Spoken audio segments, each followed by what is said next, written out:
So the topic today, Raj and Betska, that we discussed was nobody has the right to hurt anyone. And I think that is a very, very powerful quote. And when I think about that quote or about that sentence, what comes to my mind is the saying where it goes, when you do something to me, you've already done it to yourself. Yeah. And that is part of the law. Really, it is a law of Mm-hmm. action and reaction. Every action has an equal reaction.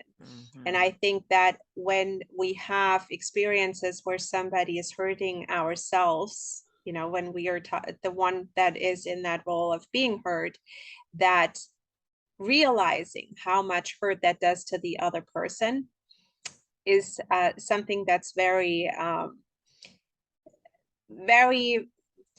very important when we're in this hurting phase. But Betska, what are you thinking of when you hear that sentence? Usually, the people who hurt others are also hurting Mm, inside themselves, which is basically what you were saying. So, that person who is doing the hurting needs to sit back and take a look at why they are doing this. Yeah? Why are they hurting others? Raj, what do you think? In my point of view, you need to give space.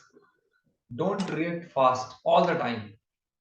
And we don't have right to hurt just for silly things or big things, anything. So Mm-hmm. if we develop our mind giving space, so we cannot react, we cannot insult anyone. So in mm, my point of view, this is very giving space and freedom, mind freedom. mm, mm.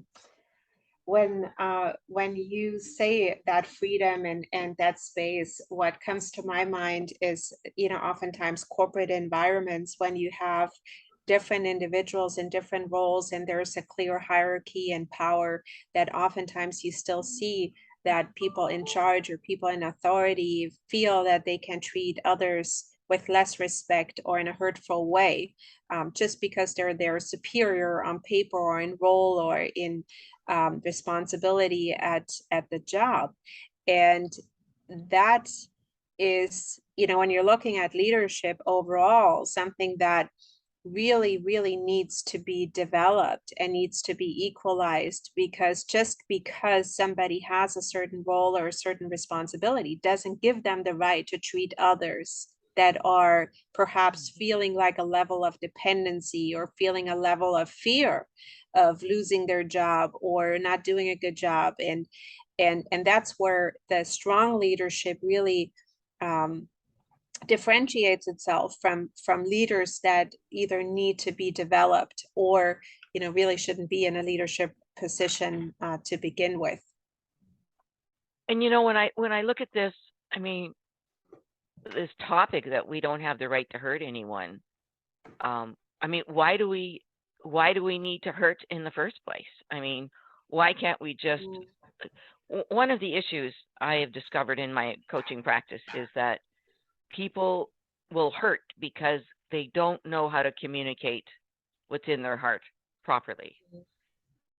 So we teach them open-hearted conversation. mm. It's a method on how to have a conversation with someone without hurting their spirit. You know, because I as you think said, Marion, when we hurt someone, we're actually hurting ourselves. mm, mm. But it's also power. And I feel that when you're looking at societies at large, it's about power, it's about action, it's about, a lot of very fierce kind of attributes that it's all about. And I feel that sometimes it's almost perceived as that would be acceptable, to be aggressive, to be, a Oh. certain way that is equalized with authority and being powerful and being Mm-hmm. successful, right? We have to be loud, we have to be showing our opinion, like all these different traits. And how much of that, on the flip side of it, when we are kind or we have, communication style that's loving, how much of that, especially in the corporate world, is perceived as weakness or as, she can, especially when you're looking at female versus male. And I know that to be a fact in many, many young leaders that I've been mentoring, that the females feel like they have to be more assertive, they have to be more aggressive, or they have to like really stomp in their opinions. And there's a fine line between opinions and being hurtful. And what's going through my head here too is that if in the workplace we are hurting people and we're aggressive because we think we need to be, then what are they doing in the home? What is happening at home? I'll give you an example. I don't know if I shared this with you, but many years ago, I mean, I've been in my own business for many years, but when I worked for an international company, there was a national sales manager there who was so aggressive. He wouldn't even let his wife have a credit card. He was in control, and he would walk up and down the hallway screaming and yelling and using the F word and so on. He was verbally abusive. And my employees would come into my office crying because he was yelling and screaming at them. And so his behavior at work was similar to his behavior at home. It doesn't always happen that way because we do assessments, right? We can do an assessment to see what someone's behavior is at work and what someone's behavior is at home. So if anybody here listening to this is interested in finding out what their true behavior is, we can do this profile. It's called the Wiley disc, and it's quite accurate. Not 100%, but it's accurate enough to really share, do you have a characteristic that allows you to hurt people? Or do you have a characteristic that allows you to sit back and take abuse? Neither one of those is very good, right? I speaking of home versus corporate or work or public life, so to speak, I have at the same time met quite a few people that had a different persona at work than they had at home. And it brings me back to that point of like these identities and personas we take on, or oftentimes people take on because they feel like that is reflective of being powerful, being successful, being in charge, being empowered, right? And I think that if nothing else, we need to question these, whether or not they're really working out for us, and how we could potentially, change them. But then the other part to that, when you are in the role of being hurt, and perhaps you're hanging on to that, because that feeling can be very paralyzing.